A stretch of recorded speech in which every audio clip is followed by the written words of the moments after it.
So being social is expensive. I mean, way more expensive than people admit. You can have a normal week, nothing crazy. Then a birthday dinner lands in the group chat. By Saturday, somebody wants to go out. Now there's talks of a trip. Before you know it, your bank account is getting beat up by people you actually like. That's what makes this awkward. Your friends aren't doing anything wrong. They want to see you, you want to see them, but somehow, every time everybody links up, money has to leave your account. At some point, having friends start to feel like another bill. One plan never looks that bad. It's just dinner, right? Then you pay for the ride, you go get some food, maybe one drink, the tip gets added too. That quick night out is now close to $100.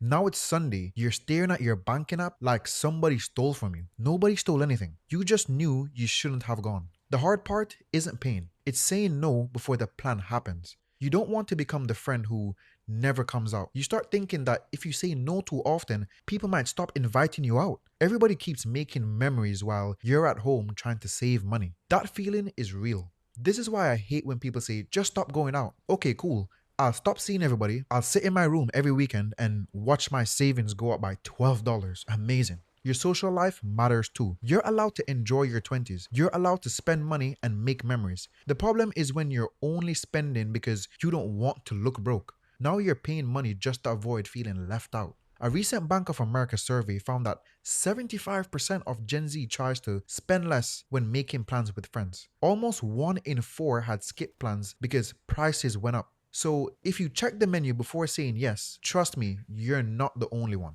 And every friend group has that one person whose idea of cheap is completely insane. They'll send a place where the menu has no prices, then they'll tell everybody it's casual. Casual for who, bro? The bill comes and somebody wants to split everything evenly. Like, no, I only got a plate and a water. I'm not paying for all that extra food. We laugh about it, but this is how pressure works. Sometimes pain feels easier than having an awkward conversation. Once or twice might not hurt you, but it keeps happening. By the end of the month, you've spent hundreds of dollars just trying not to look broke, which is crazy because you're not actually broke. You also have to remember that everybody at the table is not working with the same money. One person might earn more, somebody else might be still living with their parents, another person could be putting the whole night on a credit card. We don't know. Meanwhile, you might be paying rent, you have your own bills, you're trying to save something from every paycheck. That $100 night, it hits differently. It doesn't make your friends bad with money, and it doesn't make you cheap either. Your money situation is just different. The problem starts when the biggest spender keeps choosing the plans. Slowly, their budget becomes everybody's budget. Social media adds even more pressure. You see the dinner, you see the trip, you see everybody having a good time, but you don't see the bank balance the next morning. You don't know who got help paying for what. You don't know who used a credit card. You don't know who's stressed about rent. I'm not saying everybody is faking.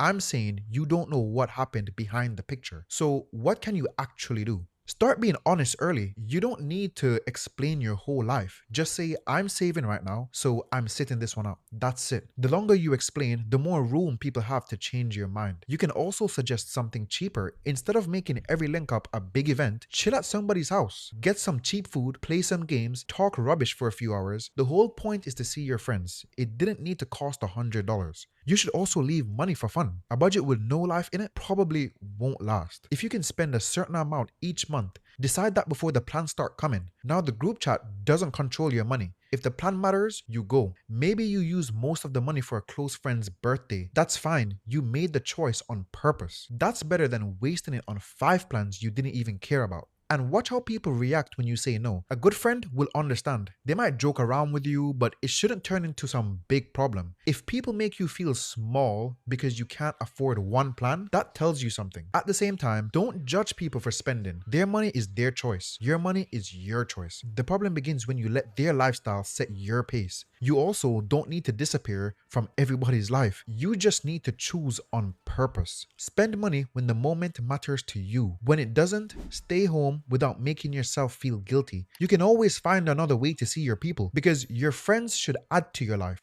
They shouldn't quietly keep you broke. If you're trying to get your money and life together in your 20s, subscribe. That's what we do here, and I'll see you in the next one.